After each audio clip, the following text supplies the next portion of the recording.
Amin. Haleluya, silakan duduk. Tepuk tangan buat Tuhan kita Yesus Kristus yang luar biasa. Haleluya. Salam. Senang berjumpa dengan Bapak Ibu dikasih oleh Tuhan. Saya ingat 5 tahun yang lalu saya boleh hadir bersama dengan Bapak Ibu.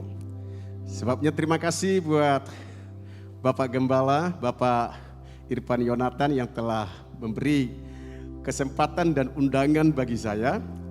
Saya berdomisili di Toli-Toli, di sebuah kota yang kalau kita mau lihat di peta itu harus kita pakai kaca pembesar. Baru kita tahu di mana Toli-Toli. Jadi bukan Gunung Sitoli, Toli-Toli itu di Sulawesi Tengah. Ibu kota provinsinya adalah Palu, ya, Palu. Bapak Ibu, saya namanya Pendeta Yonatan, jadi sama Yonatan. Yonatan Lamron Sitinjak. Bersyukur pada 11 hari yang lalu Tuhan telah memberikan saya kado di ulang tahun negara kita yang ke-77, seorang putri, yaitu cucu. Jadi saya sekarang sudah jadi opung. Nah, cucu saya ini namanya Hadasa, nama lain daripada Esther. Dan dia di dalam darahnya ini ada 5 suku. Dari anak saya Yohan, keturunan Batak Jawa. Dari anak mantu saya itu Cina, Manado, Poso. Jadi 5 suku di dalam diri cucu saya. Itulah Bhinneka Tunggal Ika. Haleluya. Baik Bapak Ibu dikasih Tuhan. Di ibadah raya yang ketiga ini mari kita melihat apa yang Tuhan mau untuk saya dan saudara. Bahwa kita harus memiliki iman. Dan iman kita bukan hanya sekedar beriman. Tapi punya kerinduan supaya iman kita itu dipuji oleh Yesus. Saudara, kita tadi mulai dari awal ibadah kita memuji Tuhan. Kita muji Yesus karena dia layak untuk dipuji oleh kita makhluknya. Katakan amin. Ciptaannya wajib dan layak untuk memuji dia. Tetapi ternyata pencipta kita ini ada kalanya dia memuji iman daripada umatnya. Itu terjadi kepada beberapa orang. Kita ingat bagaimana dia memuji iman daripada seorang ibu ketika dia berkata anaknya itu sudah dirasuk oleh setan. Dan dia berkata, Yesus anak Daud, tolong aku, anakku dirasuk setan. Yesus berkata, aku datang hanya untuk orang Israel yang hilang. Tapi imannya luar biasa. Yesus anak Daud, tolong aku, anakku dirasuk setan. Dan Yesus bilang begini, bahwa tidak patut roti yang dimiliki oleh anak dilempar ke anjing. Artinya apa? Ibu ini disamakan anjing oleh Yesus. Apakah kita punya Yesus yang kejam seperti itu? Tidak. Yesus sedang menguji iman daripada ibu ini. Nah, dengar baik. Ketika ibu ini bilang begini, memang benar Tuhan. Tetapi ketika anak itu punya remah-remah yang jatuh, maka layaklah remah-remah itu dimakan oleh anjing. Disitulah Yesus bilang begini, dipuji imannya ibu ini. Hai ibu, besar iman. Kita punya kerinduan supaya suatu saat Yesus memuji iman kita. Siang hari ini kita belajar kepada seorang perwira di mana Yesus memuji imannya. Injil Lukas 7 ayat 1 sampai 10. Menghemat waktu saya masuk kepada ayat emas kita. Ayatnya yang ke-9. Injil Lukas pasalnya yang ke-7 ayat 9. Perhatikan baik. Setelah Yesus mendengar perkataan itu, Yesus heran, Yesus kagum, Yesus terpesona akan dia. Dan sambil berpaling kepada orang banyak yang mengikuti dia, termasuk 12 muridnya, Bapak Ibu, yang bersama-sama dengan dia selama 3,5 tahun. Yesus berkata, dengar baik, aku berkata kepadamu, iman sebesar ini tidak pernah aku jumpai sekalipun di antara orang Israel. Wow, tentu kita punya kerinduan yang sama. Suatu saat Yesus datang, dia ngomong begini, aku berkata kepadamu, iman sebesar ini belum pernah aku jumpai di kota Bengkulu. Dan itu adalah saudara dan saya. Tepuk tangan bagi Tuhan Yesus. Nah, sekarang kita lihat apa yang membuat Yesus memuji iman daripada perwira ini. Tentu itu harus ada dasar daripada Yesus untuk memuji iman daripada perwira ini. Untuk memuji iman saya, untuk diuji, untuk kita dipuji oleh Yesus. Saya mau mengajak untuk kita melihat 4 rahasia yang dimiliki oleh perwira ini. Yang pertama, memiliki sikap hati yang mengasihi. Ayat 2 berkata demikian. Di situ ada seorang perwira yang mempunyai seorang hamba yang sangat dihargainya. Perhatikan baik. Penekanannya yang sangat dihargainya, yang sangat disayang, yang sangat dikasihi. Hamba itu sedang sakit keras dan hampir mati. Perwira yang punya jabatan, punya pangkat, dan punya hak otoritas.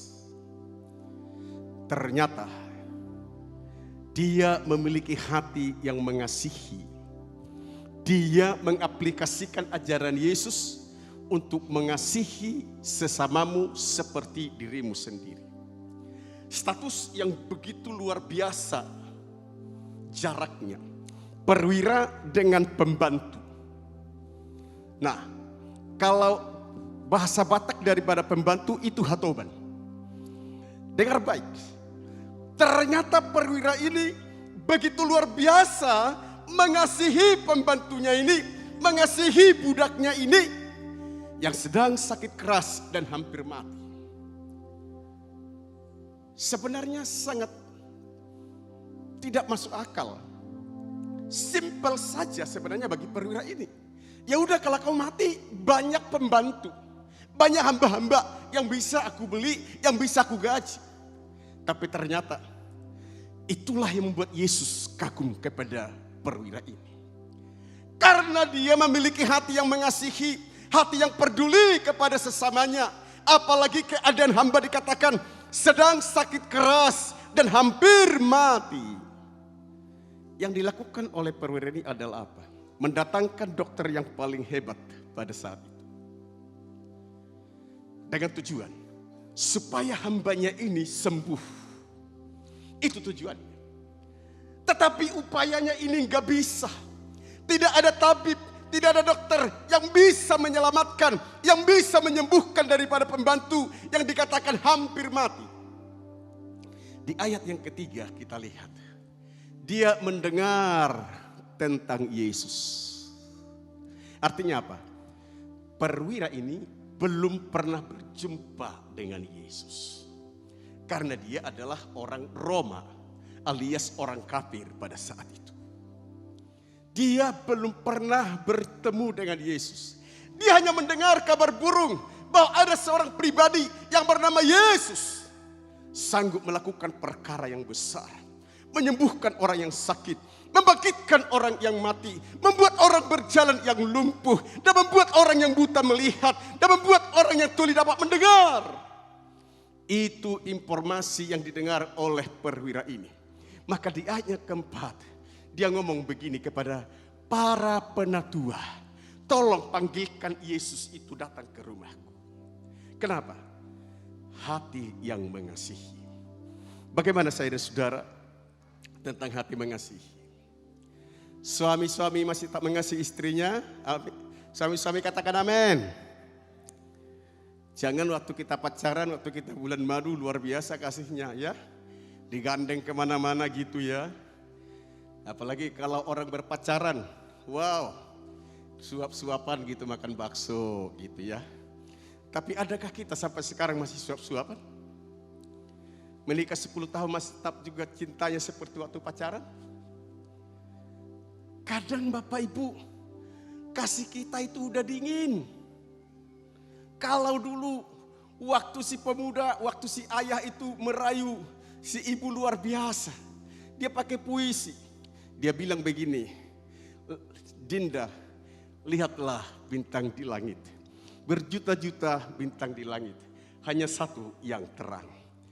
Beribu-ribu wanita yang ada di kota Bengkulu. Hanya Dinda menjadi tambatan hatiku. Wih, pokoknya begitu. Iya kan? Dan dia bilang, aku tidak akan pernah nyamuk sekalipun untuk menyakiti engkau. Tapi setelah menikah, 15 tahun. Kadang bukan hanya kata-kata yang menyakitkan si istri. Kadang juga terjadi KDRT. Tapi itu di luar sana. Di Bengkulu tidak ada seperti itu suami-suami. Katakan amin. Katakan amin. Kita harus tetap saling mengasihi. Amin. Istri juga harus mengasihi suami. Istri saya katakan amin. Nah kadang istri-istri mengasihi suami kalau di bulan muda. Karena apa? Karena amplop, terima gaji, ya toh. Kadang kalau udah minggu ketiga, udah bersungut-sungut. Kalau orang Batak bilang, mar bete-bete. Sudah cerewet.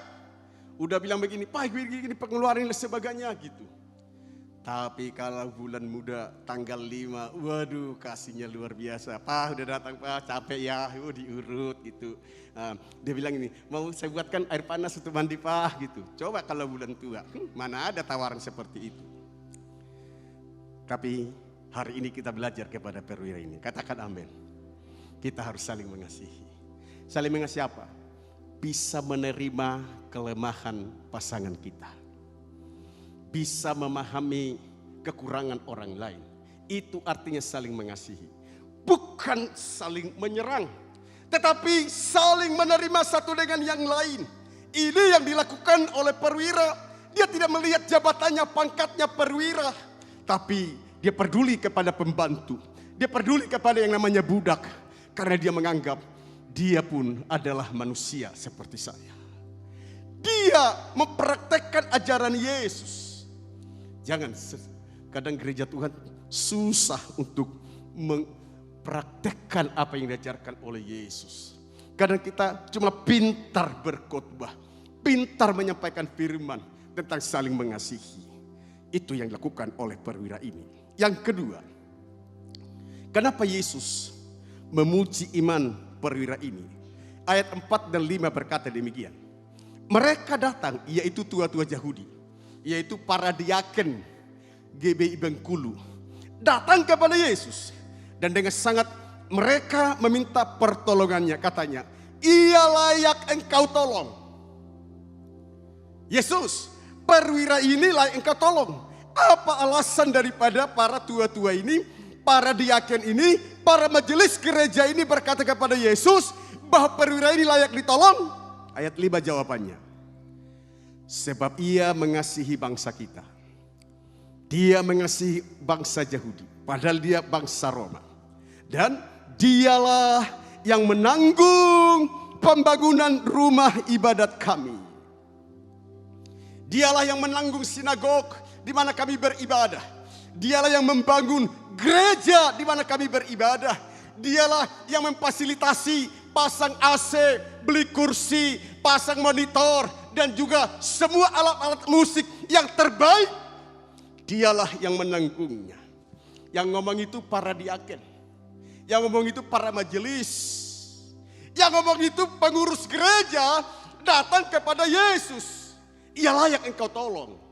Alasannya apa? Ayat 5. Ialah yang menanggung pembangunan rumah ibadat kami. Yang kedua, memiliki sikap hati yang memberi, suka berkorban, murah hati, dan dia membantu tanpa pamrih. Dia tidak melihat agama, dia tidak melihat ras. Itulah yang membuat Yesus kagum, heran akan iman daripada perwira ini. Karena dia membantu dan membangun, yaitu gereja. Saudara, tentu setiap kita Tuhan tuntut. Bukan hanya kita datang kepada gereja dalam penyembahan seperti yang kita nikmati. Tapi Tuhan mau juga untuk kita juga membawa persembahan kita kepada Tuhan. Yang mengerti katakan amin. Yang mengerti katakan amin. Makanya Daud bilang begini, bukan dengan tangan kosong aku datang kepada Tuhan. Yang mengerti katakan amin. Jadi kita harus berkorban untuk pekerjaan Tuhan. Bukan hanya membawa kolekte, tapi ketika ada suatu saat tantangan daripada gereja untuk kita melakukan proyek kerajaan Allah, entah itu membangun gereja, entah itu pengadaan fasilitas, maka Bapak Ibu harus ikut ambil bagian. Yang setuju katakan amin. Itu yang dilakukan oleh perwira ini. Dia memberi, padahal gereja yang dia bangun bukan dia yang duduk manis di kursi yang dia beli. Bukan dia yang menikmati alunan musik yang dia beli. Bukan dia menikmati nyamannya AC yang dia pasang. Saya dan saudara. Tapi kita belajar kepada perwira ini bahwa dia berkorban untuk membangun pekerjaan Tuhan. Ayo kita mulai peduli kepada orang-orang yang butuh bantuan. Kepada mereka yang hina, kepada mereka yang miskin, kepada mereka yang butuh pertolongan. Mereka butuh uluran tanganmu. Mereka butuh seperti perwira ini. Ketika dia lihat ada gereja yang mangkrak dibangun, dia ringan tangan, dia drop dananya, dia hubungi toko bangunan dan dia berkata, tolong drop semen 100 sak, tolong drop seng, tolong drop sebuah kebutuhan gereja yang aku tahu di sana belum selesai pembangunannya. Kira-kira seperti itu Bapak Ibu yang dimiliki oleh perwira ini. Memiliki hati yang suka berkorban. Bagi saya dan saudara, Yesus telah berkorban untuk menebus dosaku. Yesus telah memberikan nyawanya untuk menebus dosamu. Katakan amin. Dan kita, pantaslah kita untuk menopang pekerjaan Tuhan. Pantaslah kita untuk mempraktekkan ajaran Yesus. Maka Yesus bilang begini, ketika aku lapar, engkau beri aku makan. Ketika aku telanjang, engkau berikan aku pakaian. Ketika aku di penjara, engkau besuk aku. Ketika aku sakit, engkau melawat aku. Dan orang-orang yang melakukan itu berkata, kapan itu Tuhan kami lakukan? Yesus bilang begini, adalah ketika engkau melakukan itu kepada orang-orang yang hina dan dini ini. Engkau melakukannya itu bukan kepada mereka, tetapi kepadaku. Mari di paradigma yang baru ini, kita akan memahami bahwa apa yang kita lakukan adalah untuk mempermuliakan Tuhan. Maka terus tingkatkan hati yang suka berkorban, hati yang suka memberi, hati yang peduli buat pekerjaan Tuhan.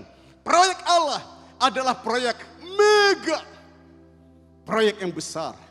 Dan saya dan saudara, gereja Tuhan, jemaat Tuhan diminta untuk kita menuntaskan amanat agung. Bukan hanya kata-kata, tetapi ada suatu tindakan seperti daripada perwira ini.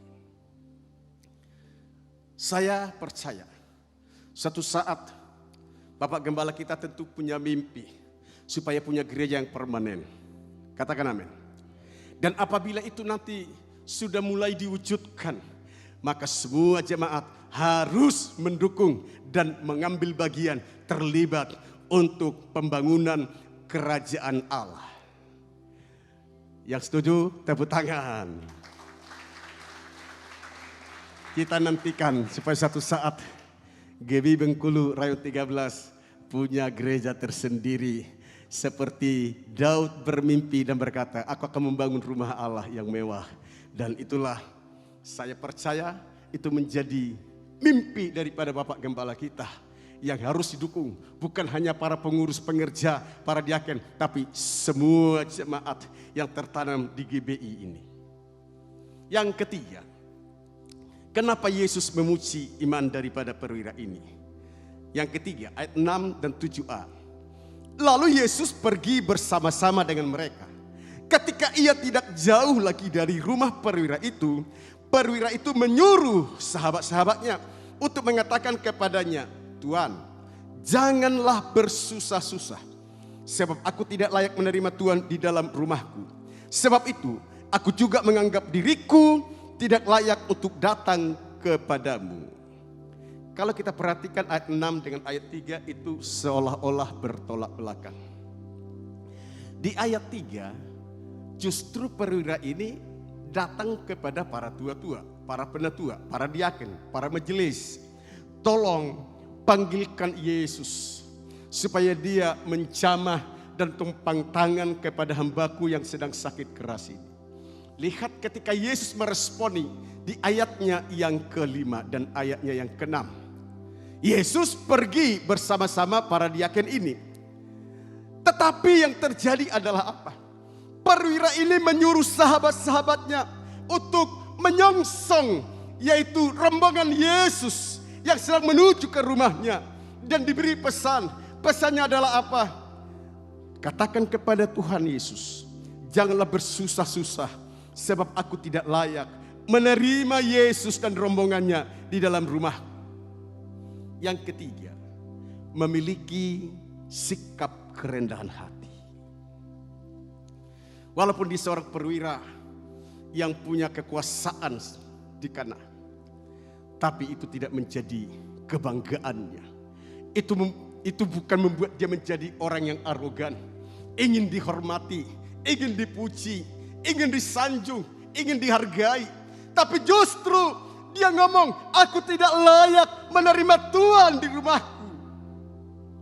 Pernahkah Bapak Ibu berpikir, kenapa sampai perwira ini berkata dia tidak layak menerima rombongan Yesus? Apakah rumah perwira ini adalah BTN, yaitu RSSSSS? Tidak. Tidak mungkin, apalagi dia perwira. Di Toli-Toli, Kapolres sempat jadi jemaat kita dan juga Pak Waka.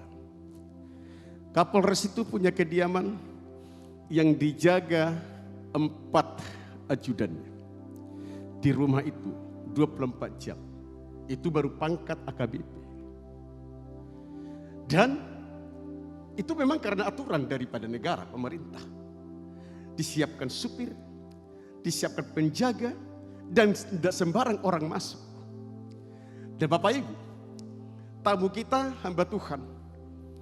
Dia bilang begini, Pak Yo, kalau ada hamba Tuhan, tidak apa-apa, di rumah ada kamar siap untuk menjadi tumpangan hamba Tuhan. Nah, saya lihat AKBP Hendro Purwoko ini rendah hati. Istrinya Ibu Dea itu juga rendah hati, cinta Tuhan. Bulan lalu karena udah ditarik ke Mabes dan istrinya tinggal di Semarang untuk melihat anak-anak dan menjaga anak-anak sekolah. Nah, saya kebetulan pelayanan di Surabaya. Dia bilang begini, Ibu Dea, Pak Yo di Surabaya, iya. Mampir Semarang dong. Ya udah aku naik kereta api. Nah, saudaraku, dia cinta Tuhan, cinta hamba-hamba Tuhan. Kerendahan hati seperti perwira ini perlu untuk ditiru oleh kita. Dia ngomong tidak layak menerima rombongan Yesus, bukan berarti di rumahnya tidak ada sofa, tidak ada kursi untuk rombongan Yesus.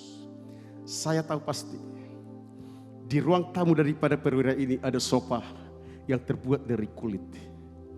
Dan dinding-dindingnya itu pasti digantung figura-figura menjadi hiasan di ruang tamu. Tapi kenapa sampai dia berkata, aku tidak layak menerima Tuhan di rumah? Gambaran kerendahan hati. Bagaimana saya dan saudara kerendahan hati kita? Kadang kita lupa setelah kita diberkati, lupa kita asalnya dari mana dulu. Saya selalu ingatkan diri saya. Nama kecil saya adalah Lamron. Saya ngomong, Lamron jangan lupa dari mana engkau dulu. Saya orang Siantar, orang tua saya itu miskin, bahkan melarat. Kami 11 bersaudara, meninggal 2 tinggal 9. Rupanya program pemerintah lama sampai ke telinga ayah dan ibuku. Sehingga dia menggenapi apa yang dikatakan oleh Tuhan Allah. Beranak cuculan penuhilah bumi. Sehingga kami 11 bersaudara. Nah, kalau ada kesebelasan, saya bisa mendaftar kesebelasan Sitinjak. Karena ada cadangan buat ayah dan ibuku. Dan saudaraku, hidup kami menderita karena ayah saya miskin dan seorang petani. Tentu kita tahu kehidupan orang petani. Kadang mau panen tiba-tiba tikus yang duluan panen. mau panen tiba-tiba hama wering yang duluan panen. Sebabnya saudaraku, saya pernah berkata kepada Tuhan, Engkau tidak adil Tuhan. Kenapa aku lahir di tengah keluarga yang miskin? Kenapa aku tidak lahir ayahku camat, bupati atau kapolres? Kenapa Tuhan? Aku menengadah ke langit dan berkata, Tuhan Engkau tidak adil. Tetapi yang terjadi, ketika aku minta ampun sama Tuhan, Tuhan pulihkan, Tuhan angkat. Karena apa? Karena saya belajar rendah hati dan tetap memuliakan Tuhan. Kalau aku ada hari ini, semua anugerah Tuhan. Kalau engkau hadir saat ini, engkau diberkati Tuhan. Dulu mungkin engkau karyawan, sekarang engkau jadi owner perusahaan, semua karena Tuhan. Mungkin dulu engkau adalah orang yang punya kos-kosan, hanya bisa kos, sekarang bisa kontrak. Setelah itu punya rumah, semua karena Tuhan. Katakan amin. Dulu mungkin engkau hanya punya apa? Sepeda engkol. Sekarang sudah punya motor karena Tuhan. Dan dulu mungkin engkau dari roda 2, sekarang roda 4, mobil. Semua karena anugerah Tuhan. Jadi tidak ada yang kita sombongkan. Tepuk tangan buat Tuhan Yesus. Perwira ini tidak banggakan dia pejabatan dengan pangkat. Dia bisa bernyanyi. Semua karena anugerahnya diberikannya pada kita. Semua anugerahnya bagi kita bila engkau dipakainya. Katakan amin. Toli-toli ke Palu itu membutuhkan waktu 14 jam naik bis. Tapi anugerah Tuhan luar biasa. Di Palu itu kita ada gereja Betel Indonesia kurang lebih 12. Dan gembalanya itu punya gelar S1, S2, S3. Tapi yang saya lihat anugerah Tuhan. Justru yang dari toli-toli melakukan perjalanan itu yang terpercayakan untuk menjadi ketua badan pekerja daerah. Menggembalakan, menakodai gereja Betel Indonesia yang ada di Sulawesi Tengah 135. Ternyata Tuhan tidak cukup hanya memberikan saya satu periode. Dia tambahkan satu periode lagi. Ternyata itu Tuhan tidak cukup juga. Ditambahkan lagi hampir satu periode.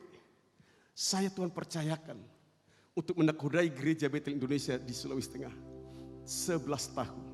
Kurang 1 tahun 3 periode. Ternyata karena aturan tata gereja kita tidak boleh hanya dibatasi 2 periode. Maka saya harus legowo untuk memberi kesempatan kepada orang lain. Apakah Tuhan berhenti di situ? Tidak ternyata. Tuhan masih beri aku kesempatan sampai hari ini menjadi anggota MPL. Penasehat di BPD. Nah, semua karena Tuhan. Katakan amin. Semua karena Tuhan. Tuhan bisa bawa saya menjadi berkat termasuk ke Bengkulu. Sahabat saya, kapan ke Bengkulu lagi Pak Jonathan? Pasti tinjak katanya. Karena kita memang udah dibatasi oleh corona toh. Saya bilang, kita doalah Koapu. Nanti kalau ada kesempatan saya hubungi. Koapu kita sidang MPL di Bali.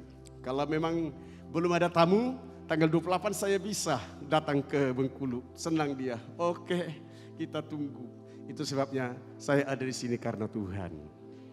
Bukan karena kegagahan. Lihat, kalau engkau lihat mujizat dan engkau diangkat Tuhan, miliki kerendahan hati. Ini orang miskin, anak desa, anak yang rendah diri. Dulu rendah diri, minder. Tapi ketika kita belajar, Tuhan, siapakah aku ini? Maka Dia yang mengangkat engkau. Mengangkat bukan hanya diri kita, mengangkat keluarga kita. Itu Tuhan nyatakan bagi saya. Adalah ketika kita berkata, bukan karena hebat, bukan karena gagahku. Yang terakhir, yang keempat. Kenapa Yesus memuji iman daripada perwira ini? Ayat 7b. Tetapi katakan saja sepatah kata, maka hambaku itu akan sembuh. Memiliki sikap hati yang percaya.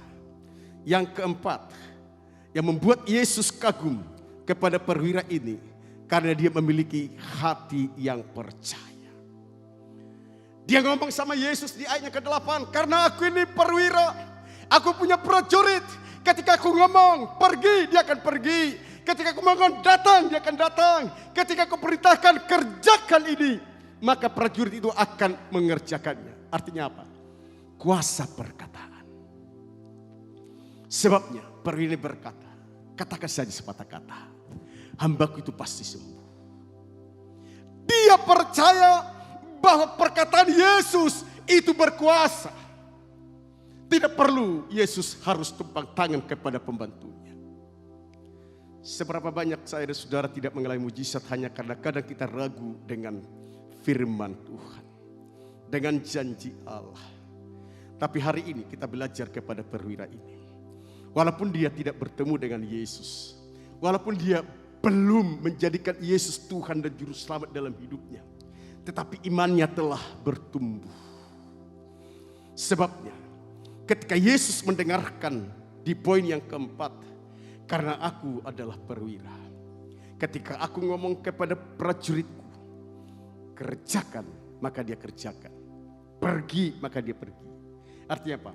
Prajurit selalu berkata, siap. Siap laksanakan, bahkan juga siap salah. Itulah moto daripada perwira tentu, prajurit. Nah, saudara, perwira ini, dia kalau aku aja perwira ngomong ke bawahanku dia kerjakan, apalagi Tuhan. Katakan amin. Maka kita harus sering kita nyanyikan lagu daripada Sari Seorangkir. Hidupku karena perkataan Tuhan. Katakan amin. Bukan karena perkataan orang lain. Maka pegang itu firman Tuhan. Janji Tuhan. Sebabnya di rapnya berkata, bagi Tuhan tidak ada yang mustahil. Bagi Tuhan tidak ada yang tidak mungkin. Asal kita percaya kepada Dia, maka engkau akan mengalami semua janji-janji Tuhan Yesus. Berikan tepuk tangan bagi Dia. Apapun persoalan pergumulanmu hari ini, baik dalam pekerjaan, baik dalam rumah tangga, baik dalam pelayanan, percayalah Yesus tidak pernah tinggalkan engkau. Dia peduli kepada engkau. Kalau perwira ini aja peduli kepada sesamanya, apalagi Tuhan yang menciptakan saya dan saudara. Kita begitu berharga di matanya, kita begitu mulia di matanya, di tangannya, maka Dia akan pedulikan kita.